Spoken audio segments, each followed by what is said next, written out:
नमस्कार बच्चों, आज मैं आपको अशुद्ध वाक्यों को शुद्ध करना बताऊंगी। जैसा कि व्याकरण से हमें भाषा के शुद्ध रूप का ज्ञान होता है। अगर हमारे से कोई भी वाक्य अशुद्ध हो जाता है जो व्याकरण की दृष्टि से शुद्ध नहीं है, तब हम उसको शुद्ध कैसे करेंगे और हमें कैसे पता चलेगा कि ये वाक्य अशुद्ध है। यहाँ पर कुछ उदाहरण हैं जिनके द्वारा मैं आपको समझाऊंगी। घोड़ा दौड़ रही है। अब बच्चों, यहाँ पर जो घोड़ा है वह एक लिंग है। लिंग दो प्रकार के होते हैं, एक पुल्लिंग और एक स्त्रीलिंग। अब घोड़ा जो है वो पुल्लिंग है और जो इसका स्त्रीलिंग रूप है वो घोड़ी होता है। इसीलिए इसकी दृष्टि से यहाँ पर लिंग संबंधी अशुद्धि है। तो घोड़ा दौड़ रही है को हम दौड़ रही है नहीं लिखेंगे, हम यहाँ पर लिंग के अनुसार ही वाक्य को शुद्ध करेंगे। यहाँ पर है हमारा शुद्ध वाक्य, घोड़ा दौड़ रहा है। फिर है लड़कियां खेल रही है। यहाँ पर बच्चों लड़कियां, बहुत सारी लड़कियां हैं और यहाँ पर जो वाक्य खत्म हुआ है, समाप्त हुआ है, वह है पर है। और है जो है वह वचन संबंधी अशुद्धि है कि जो लड़कियां हैं बहुत सारी हैं और जो है वह एक के साथ आएगा, बहुवचन के साथ नहीं आता है। बहुवचन में है हो जाता है, इसीलिए यहाँ पर वचन संबंधी अशुद्धि है। हम यहाँ पर लड़कियां वचन बहुवचन है, तब हमारा शुद्ध वाक्य होगा कि लड़कियां खेल रही है में ह जो है उसके ऊपर अनुस्वार लगाकर हम इसको बहुवचन बना देते हैं।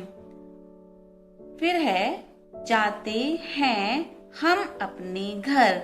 व्याकरण की दृष्टि से इन शब्दों के क्रम में अशुद्धि है बच्चों। जब हम इसको शुद्ध करके लिखेंगे तब इनका क्रम बदल जाएगा और शब्दों का क्रम हो जाएगा हम अपने घर जाते हैं। जैसा कि हमने इन वाक्यों के द्वारा समझा कि वाक्यों में लिंग संबंधी, वचन संबंधी और शब्दों के क्रम में भी अशुद्धियां होती हैं। आइए कुछ और उदाहरण हम समझते हैं। कुछ और उदाहरणों के द्वारा इनको जानते हैं। अशुद्ध वाक्य यहाँ पर लिखे हुए हैं, जैसे गाय घास खा रहा है। गाय घास खा रहा है, आप समझ ही गए होंगे। गाय यहाँ पर एक लिंग है और वह है स्त्रीलिंग, तो यहाँ पर लिंग संबंधी अशुद्धि है। पूरा वाक्य हमें लिंग के अनुसार ही बदलना है। शेर सो रही है, यहाँ पर भी बच्चों लिंग संबंधी अशुद्धि है। शेर यहाँ पर पुल्लिंग है और इसीलिए वाक्य भी पुल्लिंग में ही बनेगा। तोते उड़ रहा है, यहाँ पर वचन संबंधी अशुद्धि है। तोते बहुत सारे हैं और यहाँ पर उड़ रहा है, एक वचन में वाक्य आगे पूरा किया गया है जो अशुद्ध है। हमें तोते के अनुसार ही वाक्य को पूरा करना है। हम पढ़ रहे हैं में विद्यालय, यहाँ पर शब्दों के क्रम में अशुद्धि है, तब हम इस वाक्य को शब्दों के क्रम से पहचानेंगे। जैसे हम विद्यालय में पढ़ रहे हैं। फिर है पुस्तक मेज पर रखी हुई है, यहाँ पर पुस्तक एक वचन है, लेकिन हमारा पूरा वाक्य क्या यह सही है? नहीं बच्चों, क्योंकि पुस्तक एक वचन है तो इसलिए मेज पर रखी हुई है। पुस्तक मेज पर रखी हुई है, यहाँ पर वचन के अनुसार ही पूरा वाक्य शुद्ध किया जाएगा। आगे आइए बच्चों, अब हम वर्ण विच्छेद करना सीखेंगे। वर्ण का अर्थ होता है अक्षर। विच्छेद का अर्थ होता है अलग होना या अलग करना। अर्थात वर्ण विच्छेद का अर्थ है वर्णों को अलग करके लिखना। अब ये वर्ण क्या होते हैं, आइए हम वर्णमाला के द्वारा वर्णों को समझेंगे। वर्णमाला में वर्ण दो प्रकार के होते हैं, एक स्वर और एक व्यंजन। स्वर की संख्या 11 होती है, जैसे कि अ, आ, इ, ई, उ, ऊ, री, ए, ऐ, ओ, औ। और 33 व्यंजन होते हैं। हमारी हिंदी वर्णमाला में 11 स्वर होते हैं और ये 33 व्यंजन होते हैं, जैसे कि क, ख, ग, घ, अड़।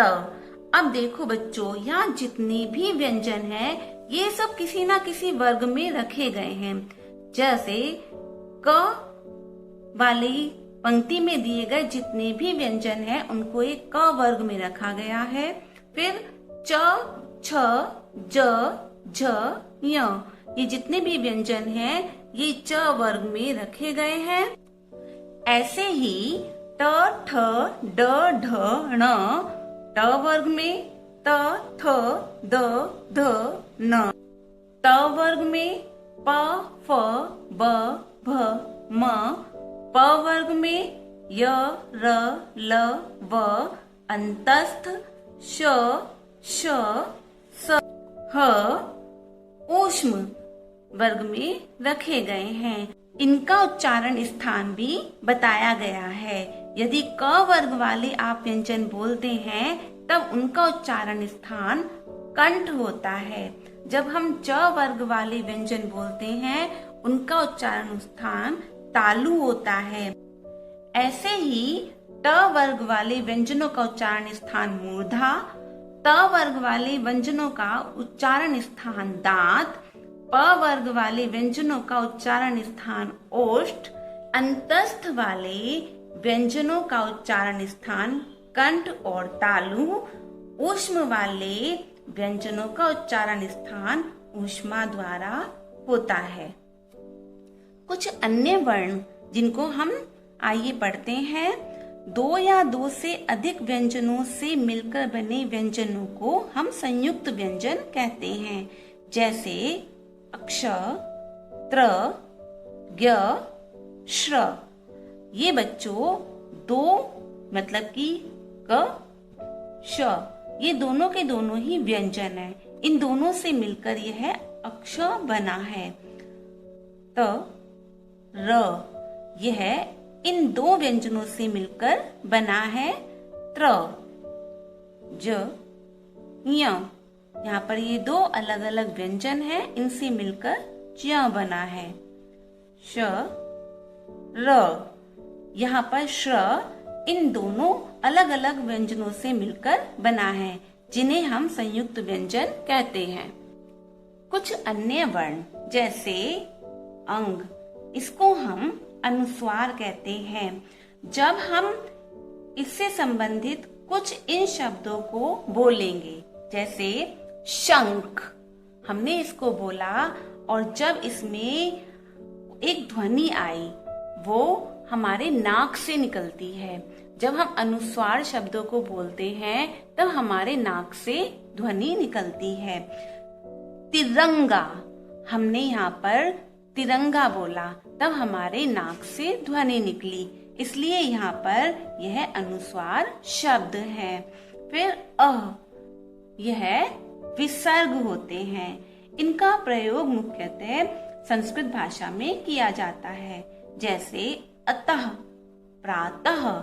जब हम इन शब्दों को बोलते हैं तब हमारे मुंह से आखिर में ह की ध्वनि निकलती है।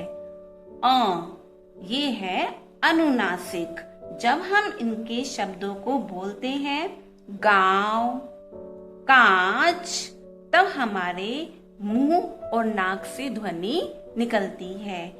कुछ व्यंजन ऐसे होते हैं जिन्हें हम द्वित्व व्यंजन कहते हैं, जो एक जैसे होते हैं लेकिन पढ़ते समय एक का उच्चारण थोड़ा कम होता है और एक का उच्चारण पूरा होता है।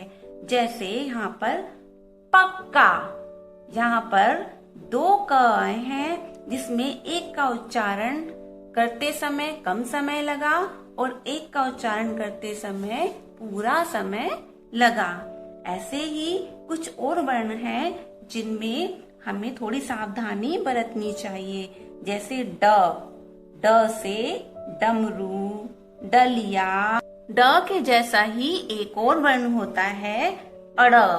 इसकी पहचान है कि जैसे यहाँ पर ड है, इसके नीचे कोई बिंदु नहीं है, लेकिन अड़ जब हम बोलते हैं या लिखते हैं उनके नीचे बिंदु होती है और इनका उच्चारण होता है पेड़, लड़का। ढ से ढक्कन, ढोलक। अब ढ जैसा ही एक और वर्ण है अढ़। इसमें बच्चों क्या अंतर है? इस ढ में बिंदु नहीं है तो इसलिए ढ बोला जा रहा है। इस ढ में बिंदु है इसलिए हम इसको ढ़ बोलते हैं। जैसे पढ़ाई, बढ़ाई। अब इसमें ध्यान देने वाली मुख्य बात क्या है? यदि शब्द का पहला अक्षर ड हो और ढ हो तो उनके नीचे बिंदी नहीं लगती है। यही आपको ध्यान देने योग्य बातें हैं। यहाँ हमने वर्णों के बारे में जाना। अब यहाँ पर जो व्यंजन है बच्चों, ये व्यंजन हमेशा स्वरों की सहायता से बोले जाते हैं। अर्थात कि इनको हमेशा स्वरों की सहायता से ही हम बोल सकते हैं।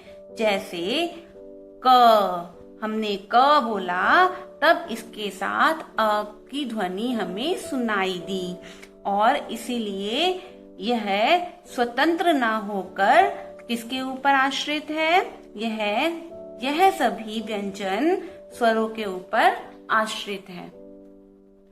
जब इन स्वरों का प्रयोग हम व्यंजनों के साथ करते हैं या व्यंजनों के साथ होता है तब इन स्वरों का रूप ही बदल जाता है। जैसे कि यहाँ पर ये सभी व्यंजन है क, म, च, प, फ। यहाँ पर ये सभी व्यंजन हैं। जब हम इन स्वरों का प्रयोग व्यंजन के साथ करते हैं तब इनका रूप बदल जाता है और इनका रूप मात्रा के रूप में आपको दिखाई देता है।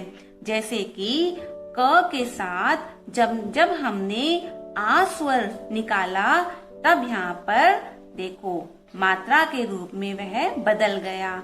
जब हमने म के साथ ई स्वर निकाला तब वह मात्रा के रूप में बदल गया। जब हमने च के साथ ई की ध्वनि निकाली, ई स्वर निकाला तब वह ची बन गया। जब हमने प के साथ ऊ स्वर निकाला तब वह मात्रा के रूप में बदलकर पु हो गया।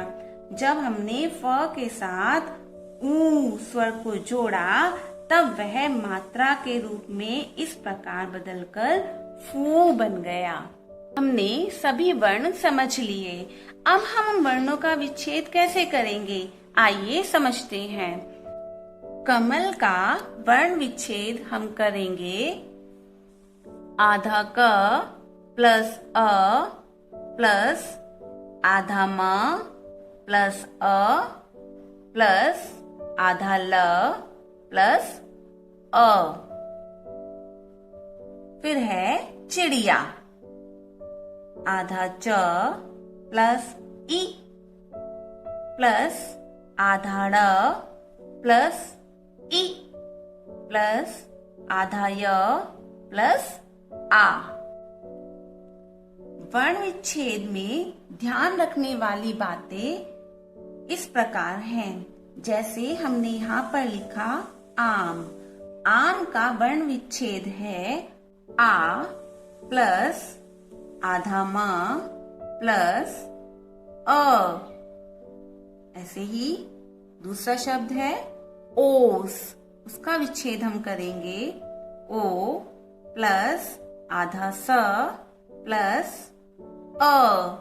अब हमने इनको कैसे समझा? आ और ओ जो हैं वो स्वर होते हैं, इसलिए इनके टुकड़े नहीं होते हैं। ये बच्चों अपने मूल रूप में ही लिखे जाते हैं, जैसा कि मैंने आपको शुरू में ही समझाया था कि जो स्वर होते हैं वो स्वतंत्र होते हैं, उनको किसी की भी सहायता लेने की आवश्यकता नहीं होती है। और जो व्यंजन होते हैं वही हमेशा सहायता लेकर बोले जाते हैं, और जब हम इनका वर्ण विच्छेद करते हैं तब ये आधे लिखे जाते हैं और इनसे जो स्वर होते हैं वो अलग कर दिए जाते हैं। लेकिन अगर ये अपने मूल रूप में ही अगर ये ऐसे ही बोले जाते हैं तब हम इनका विच्छेद नहीं करते हैं, तब इनका विच्छेद नहीं होता है। यहाँ पर शब्द है रस्सी। हम इसका विच्छेद कैसे करेंगे? इसका विच्छेद हम इस प्रकार करेंगे, आधा र प्लस अ प्लस, अब यहाँ पर आधा स आया है, इस आधे स को हम बच्चों यहाँ पर पूरा बना देंगे और पूरा बनाने के बाद हम उसमें हलंत लगा देंगे, क्योंकि हलंत लगा हुआ वर्ण आधा ही होता है।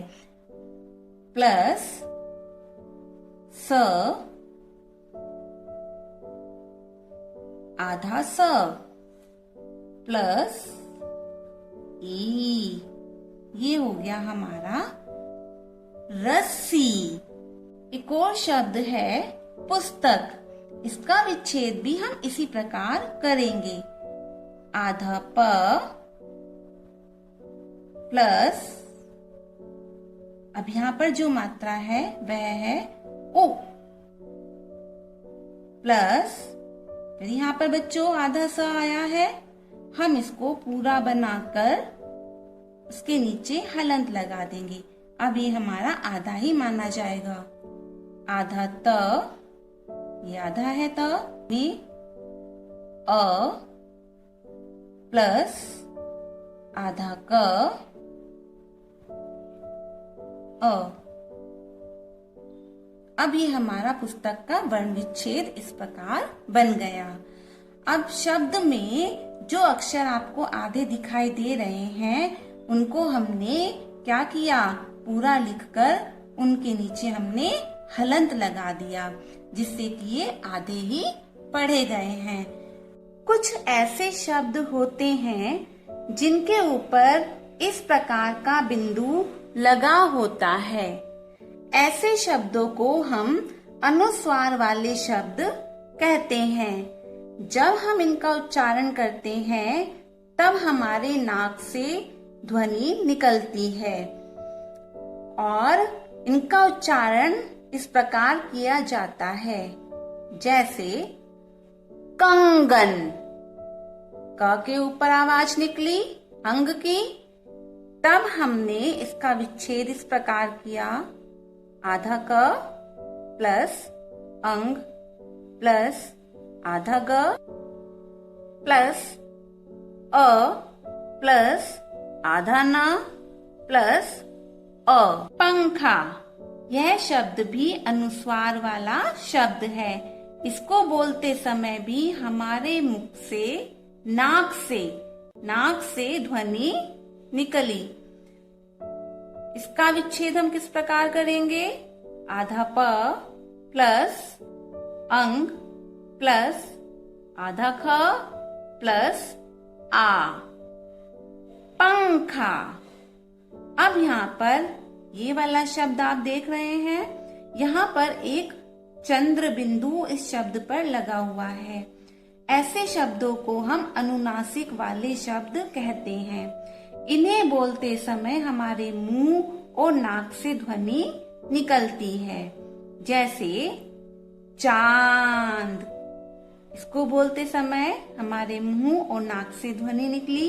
इसका विच्छेद हम इस प्रकार करेंगे, आधा च प्लस आ प्लस आधा द प्लस अ, चांद।